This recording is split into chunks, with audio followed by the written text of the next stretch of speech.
Let's talk about inside Israel first. It's almost 10 months since October 7th, 10 months without a ceasefire agreement. There's still hostages in Gaza. This war continues to be ongoing. Are those domestic issues within Israel, within Netanyahu's government, impacting the war?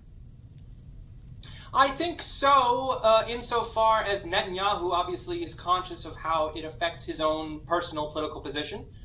He is obviously under significant pressure from other elements of the government and from elements of the military and the security forces. I think there's quite a lot of pressure to reach a ceasefire deal in Gaza. The IDF has now been fighting, as you say, for 10 months. There's concern that the war in Gaza is turning into a quagmire, or even has turned into a quagmire, one which Israel cannot ultimately destroy Hamas or win the total victory that Netanyahu has boasted is possible.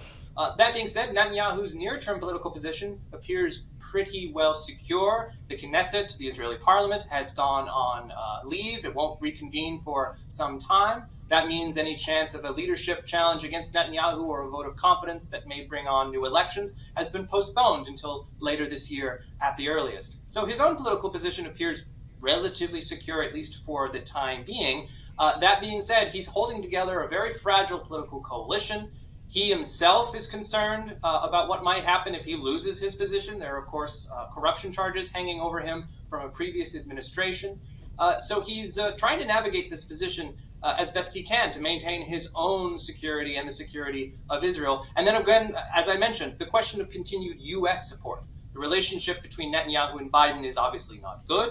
The relationship between Netanyahu and Vice President Kamala Harris is also not very good. And now that Harris has emerged as the new Democratic presidential candidate, one who stands a decent chance of triumphing in November's election, there has to be some concern inside Israel over what a Harris administration would do that would differ from the relatively steady support that Biden has given Israel over the last 10 months. So all of these issues, I think, are weighing on the Netanyahu government and may ultimately prevent them or discourage them from issuing a significant retaliation against the Iranian attack that is to come. But as I mentioned, it all comes down to what the impact of that attack is and whether it causes significant damage or casualties that will force a significant Israeli response.